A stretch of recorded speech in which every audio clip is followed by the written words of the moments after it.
Bonjour, ravi de vous accueillir pour ce premier numéro du podcast Transformation économique du CNOSF. Je suis Victor Bertin, le responsable du pôle, et nous sommes à Paris, à la Maison du Sport Français, pour accueillir quelques startups du collectif de la Sportec qui viennent y rencontrer les acteurs du mouvement sportif. L'objectif aujourd'hui, montrer que ça peut fonctionner. Alors oui, c'est pas toujours facile, mais si on apprend à se connaître, on peut faire de grandes choses. Bonjour Samuel Epaya. Bonjour Victor. Vous êtes dirigeant fondateur de Tricera Sport. La solution que vous avez développée permet, alors c'est vous qui le dites, de révolutionner le spectacle sportif en rendant les matchs interactifs. Vous l'avez déjà fait au badminton et justement, nous sommes avec Christophe Benmaza, directeur badminton des Pays de la Loire. Bonjour. Bonjour. En décembre dernier, Tricera Sport a enflammé la salle du Krebs des Pays de la Loire avec une exhibition inédite et un peu particulière. Est-ce que vous pouvez nous raconter ce qui s'est passé dans cette salle ? On a organisé pour la première fois un match interactif de badminton avec la solution Tricera Sport. En fait, concrètement, pour la première fois, les spectateurs ont pu interagir en live dans le déroulé du match. On avait défini avec la Ligue les sportifs qui allaient être sur le terrain et on a invité les spectateurs à voter en amont et pendant le match pour les sportifs qui voulaient voir sur le terrain. Et pour amener un petit peu de fun et de spectacle, eh bien, on avait en plus des bonus qui étaient activables à chaque fois qu'il y avait des temps morts. Donc les temps morts, c'est les temps morts du jeu naturel, mais également des temps morts provoqués par les coachs. Et là, à chaque fois qu'il y avait un temps mort, le public pouvait voter pour des bonus. Donc on avait 5 bonus. Juste pour donner un exemple, il y avait par exemple le hot shot. Ça permettait, quand on faisait un coup gagnant, de marquer tout de suite 2 points. Il y avait le 2 contre 1 qui était pas mal utilisé. Là, l'équipe pouvait jouer à 2 contre une personne. Et un qui était plutôt marrant, c'était la mauvaise raquette, où on pouvait choisir une mauvaise raquette qu'on donnait à l'adversaire. C'était des raquettes en bois, des raquettes de ping-pong, enfin des choses comme ça. Et donc c'était propice à des scènes plutôt amusantes et des beaux points, parce que les sportifs ils se sont transcendés et portés par le public, donc c'était cool. Main gauche aussi, un terrain glissant, mais une savonnette avant de jouer le point suivant. Non, pas ça, pas trop. Non, ça on fait pas quand même, on n'exagère pas non plus. Quoi. L'idée c'est que ça reste jouable. Ouais. Et en plus on avait des super champions. Enfin, je pense que Christophe va en parler. L'idée c'est de pas ridiculiser les joueurs, mais vraiment de faire du spectacle et faire en sorte que les spectateurs ils voient les résultats de leur vote sur le terrain et qu'ils s'en prennent plein les yeux, quoi. Et du coup, le rôle de la Ligue pour monter tout ça, vous avez réservé le Krebs et tous les joueurs venaient pour vous ? Nous, on est résidents du Krebs, donc on a travaillé avec le Krebs. C'est d'ailleurs le Krebs qui nous a permis de rencontrer Samuel. Voilà, après, chacun a fait sa part du travail, mais on a essayé d'apporter, nous, notre expertise sportive et puis d'adosser aux problématiques de Samuel, de développement de sa start-up et de son modèle. On a voulu aussi, nous, y adjoindre nos soucis structurels, l'évolution du sport en règle générale.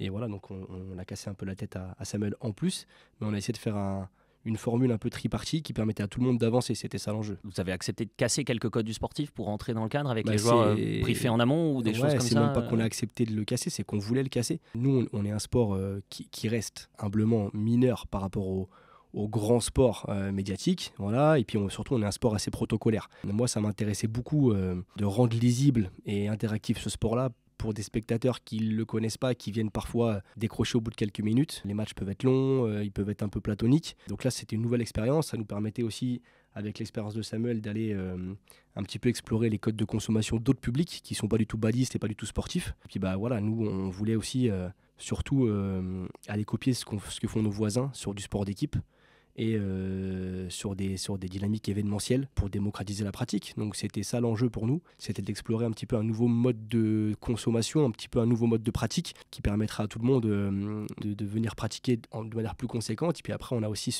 cette envie nous de fédérer autour de la Ligue, autour de nos comités, autour de nos clubs, autour de la fédération. L'ensemble des pratiquants, on est une fédération aujourd'hui qui arrive pas encore à mobiliser l'ensemble des pratiquants qui le font de manière un petit peu personnelle et non affiliée. Donc c'est important aussi de montrer que la fédération, elle travaille sur de l'innovation, sur des outils performants et elle est capable, demain en étant licencié d'une fédération, on est capable d'avoir accès à des pratiques vraiment premium par rapport à une pratique loisir qu'on fait en famille. Je me demandais du coup, les gens qui ont assisté, ils avaient un billet, c'était gratuit, vous les avez embasés quelque part, vous pourrez les toucher avec des offres de la Ligue demain. Est-ce que c'est...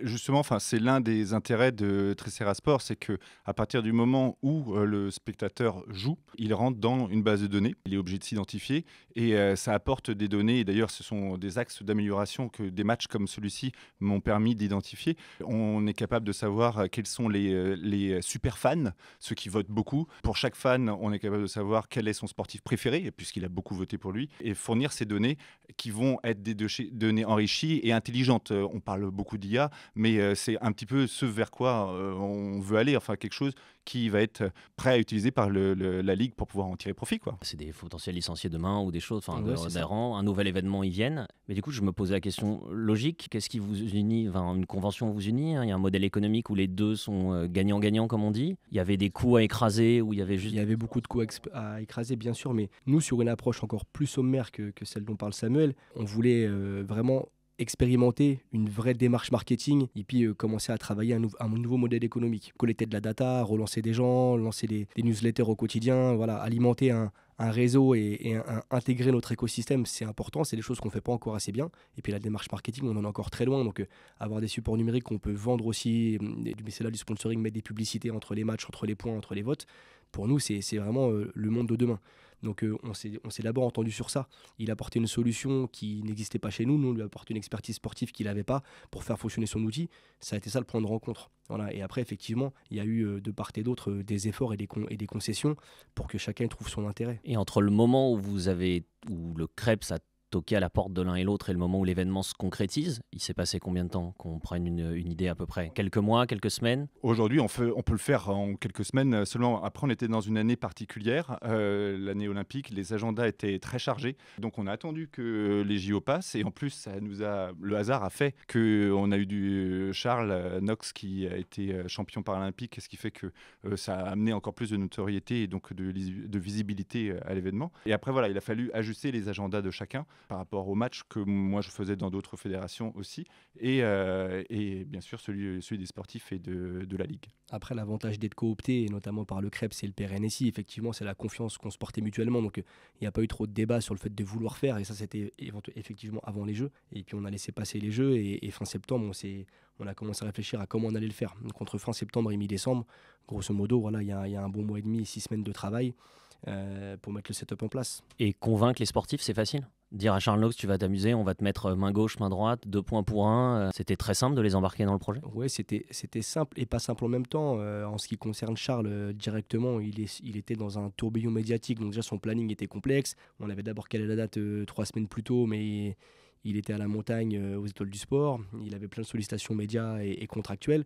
Donc forcément, on lui rajoute une charge et puis lui, il se dit, je fais des choses similaires, peut-être moins engageantes et j'ai une rétribution. Donc quid de vouloir, même s'il l'a fait avec grand plaisir, hein, mais c'est vrai qu'au départ, c'est pas si facile que ça. Et puis après, sur les autres, c'était beaucoup de questions sur de la nouveauté, des choses qu'ils connaissent pas. On a mixé les groupes. On avait des jeunes et des seniors, des femmes et des hommes, et puis des sportifs para et des athlètes valides.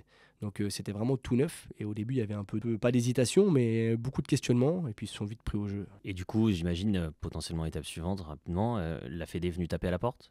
Ou la Fédé a été intriguée, vous avez émergé auprès de la Fédé qui veut essayer de le diffuser, de l'essaimer, d'en faire plusieurs événements dans plusieurs ligues en France, ou pour l'instant c'est... La Fédé était là ce soir-là, La Fédé était là, avec beaucoup d'intérêt.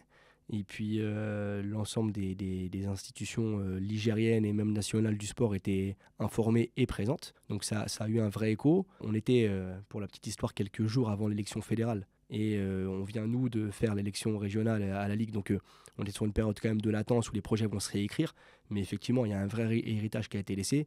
Et on a une vraie opportunité de dupliquer ça et de le reproduire sur les territoires. Merci Christophe Benmaza, vous étiez directeur badminton des Pays de la Loire. Merci Samuel Epaillard, dirigeant Merci fondateur de Tricera Sport. À bientôt. Merci. À bientôt. Merci.